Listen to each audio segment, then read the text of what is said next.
Nestled far away from bustling cities in the remote hills of Assam, a state in northeastern India, lies the seemingly ordinary village of Jatinga.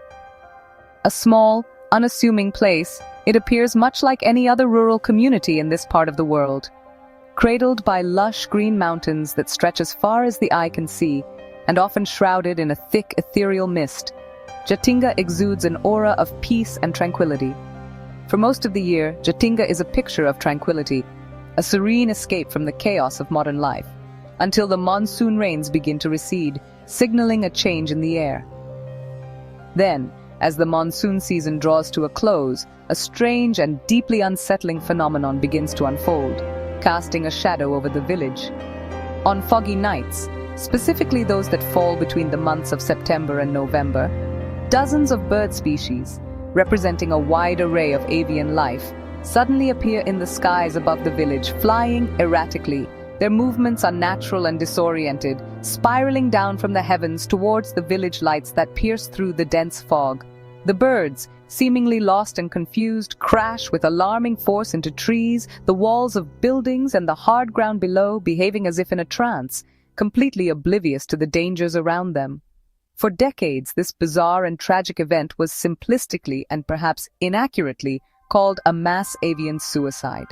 But the truth behind the phenomenon is far more complex and nuanced than a simple explanation can provide.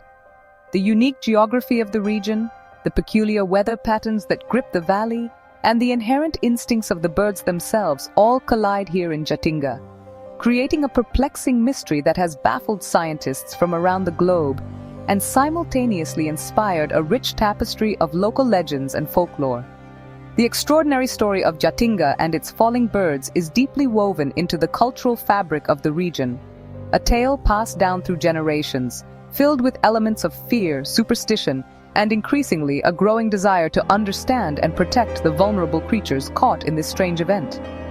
As we embark on a journey to explore this enigmatic valley and unravel its secrets, we must lend an ear to both the ancient legends whispered by the locals and the findings of modern science, which seeks to explain the unexplainable. Only by carefully considering every angle, every perspective, and every piece of evidence can we hope to truly understand what truly happens on those dark, foggy nights in Jatinga, when the birds descend from the sky in such a peculiar and tragic manner. The falling birds of Jatinga remain, to this day, one of nature's most haunting and enduring puzzles, a mystery that continues to captivate and intrigue. So, let's begin our journey into the heart of the Valley of Falling Birds and see what secrets it holds. The Jatinga phenomenon is remarkably specific. A confluence of factors must align perfectly for this bizarre event to unfold. It's not a widespread occurrence, but rather a localized anomaly, making it all the more intriguing to scientists and nature enthusiasts alike. Occurring only at the end of the monsoon, when the heavy rains begin to subside and the landscape is draped in a thick, ethereal mist.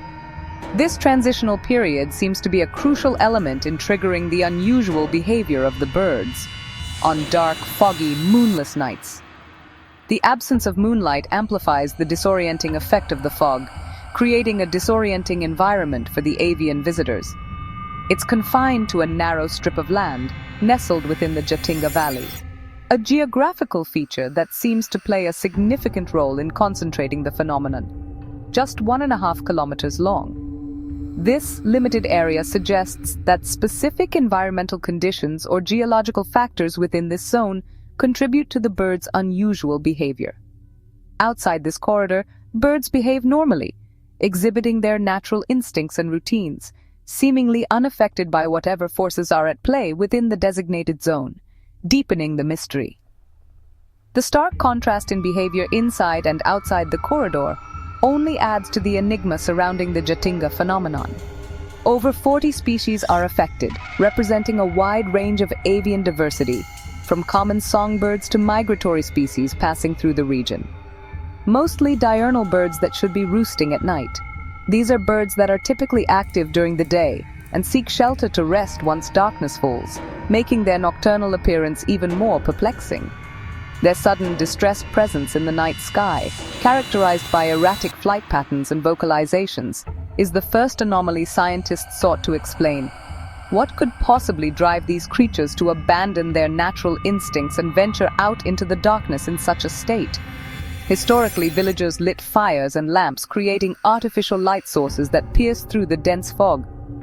Knowing birds would be drawn in, attracted by the promise of warmth, or perhaps simply disoriented by the unfamiliar glow in the darkness, and captured them as a seasonal bounty. This practice, passed down through generations, has become intertwined with the mystery of Jatinga, raising questions about the impact of human activity on the bird's behavior.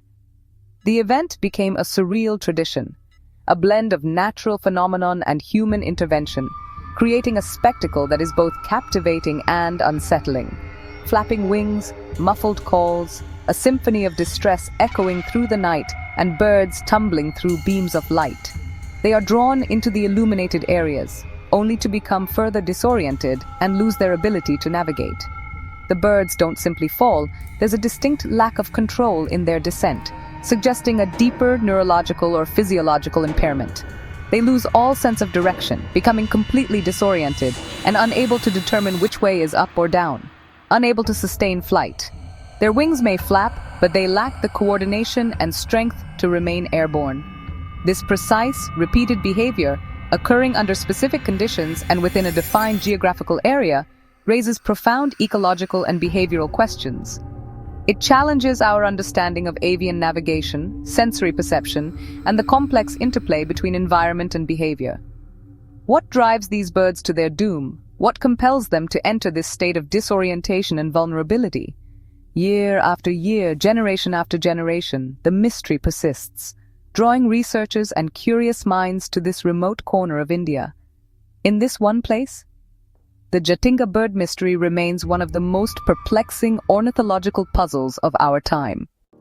Jatinga's location is key to the mystery. Its unique geography plays a crucial role in the strange events that unfold here. The village itself seems almost like a stage, set for a phenomenon that defies easy explanation. The Jayantia tribe settled here in the early 1900s, drawn to the fertile land and relative isolation. They established a community deeply connected to the rhythms of nature. And the phenomenon was first noticed quite by accident, an unexpected consequence of their daily lives, when villagers searching for cattle with torches through the dense night saw birds drawn inexplicably, almost magnetically, to the light. This bizarre behavior sparked curiosity and a tradition was born, though its origins remained shrouded in mystery. The village sits perched on a ridge, strategically positioned at the very end of a funnel-shaped valley, a geographical feature that concentrates the elements. With the imposing Boreal Mountains rising up behind, a dramatic backdrop that further isolates and defines the region. During the late monsoon season, moist winds heavy with rain are relentlessly channeled up the valley, creating a unique microclimate. This process results in the thick, almost impenetrable fog that descends upon the valley, marking the arrival of the so-called bird nights, nights when the unusual phenomenon occurs. Jatinga therefore acts as a natural bottleneck, not just for the wind, but for the weather itself, concentrating atmospheric conditions in a way that is rarely seen elsewhere. Its geographical isolation allowed local traditions and folklore to flourish, developing independently over generations. This rich tapestry of local knowledge remained largely unchallenged by outside scientific inquiry for many years. The annual event, born from a chance encounter, gradually became an integral part of the village's cultural identity, a unique marker of their place in the world. Only in the mid-20th century did naturalists and ornithologists begin to take notice, bringing the story of Jatinga and its strange avian visitors to the wider world. Villagers, as keen and constant observers of their surrounding environment, possess an intimate understanding of the local ecosystem. They possess a deep intuitive knowledge, allowing them to predict with remarkable accuracy exactly when the birds will appear, guided by subtle cues in the weather and the environment. Their practical, hands-on knowledge of the valley and its avian inhabitants has proven absolutely vital for researchers attempting to unravel the mystery. Jatinga is far more than just a scenic backdrop. It's an active and dynamic participant, a key element in this enduring and perplexing mystery that continues to fascinate scientists and locals alike. Before science arrived, the people of Jatinga explained the falling birds through supernatural beliefs. Birds were seen as spirits or omens, and the event as a curse or message from the gods. Legends told of malevolent forces or ancestral spirits casting birds from the sky. Capturing the birds became a ritual, a way to confront and neutralize the supernatural. The feast that followed was both a celebration and a way to absorb the power of the fallen spirits. As scientific explanations emerged, these beliefs faded, but never vanished. Today, the myths persist as stories and whispers, a reminder of humanity's need to find meaning in the unknown. For Jatinga, the falling birds have always been more than a biological puzzle. They are woven into the soul of the village. Scientific investigation began in the late 20th century, led by Indian ornithologists like Salim Ali. They quickly dismissed the mass suicide theory, focusing on facts: species, weather, location, and the bird's condition. Most birds were found dazed but uninjured, often juveniles, vulnerable and inexperienced. Diurnal birds with poor night vision are easily overwhelmed by fog and bright lights. The valley acts as a wind funnel. Late monsoon winds and fog create a disorienting environment. Scientists theorized that strong winds disturb the birds from their roosts, and once airborne in the fog, they lose all sense of direction. Experiments showed birds were only attracted to lights on the ridge during foggy, windy nights. Lights in other valleys had no effect, confirming Jatinga's unique topography as crucial. The scientific quest replaced myth with a chain of natural causes. The mystery was being unraveled, one layer at a time. The leading explanation for Jatinga's falling birds is a rare convergence of geography, weather, and avian biology. High winds and dense fog force mostly young, inexperienced birds from their roosts at night. Disoriented in the fog, they lose all visual cues and navigation fails. Some researchers suggest the ridge's magnetic properties may add to their confusion. The only visible points are the village lights, beacons in the darkness. The birds, instinctively drawn to light, fly toward them seeking safety. Exhausted and panicked, they crash or flutter to the ground, unable to escape.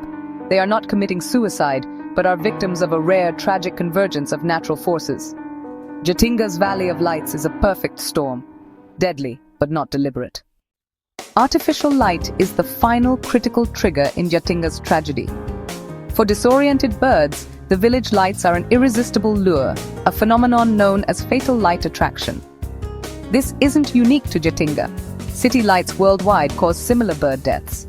In Jatinga, the effect is intensified by darkness and fog. Any light source, fire, lantern, or bulb, can draw the birds in. Understanding this has shifted the local response from harvest to rescue. Villagers now capture birds gently, shelter them overnight, and release them at dawn. Conservation efforts are transforming the story from exploitation to stewardship. The lights that once doomed the birds are now beacons of hope. Jatinga isn't the only place where animal instincts clash with unusual conditions. Whale strandings and lemming migrations are other famous examples of misunderstood animal behavior. In both cases, natural instincts meet extreme circumstances, leading to tragic accidental deaths. Urban lights cause billions of birds to collide with buildings, a global version of Jatinga's effect.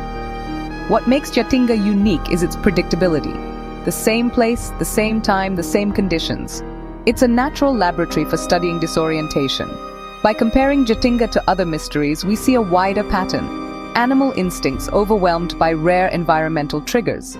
Jatinga stands out as a vivid, localized example of this global phenomenon. Even with science, Jatinga's mystery endures, captivating our imagination. The image of birds falling from the misty sky is both haunting and archetypal. Jatinga teaches us to look beyond sensational myths and seek deeper truths in nature. The patient work of scientists, combined with local knowledge, has transformed the narrative from superstition to understanding. The community's shift from hunting to conservation is a model for protecting wildlife. Jatinga reminds us that nature still holds secrets, challenging us to remain humble and curious. The falling birds are a call to observe, understand, and protect the delicate web of life. The enigma of Jatinga endures, not as an unsolved crime, but as a source of wonder.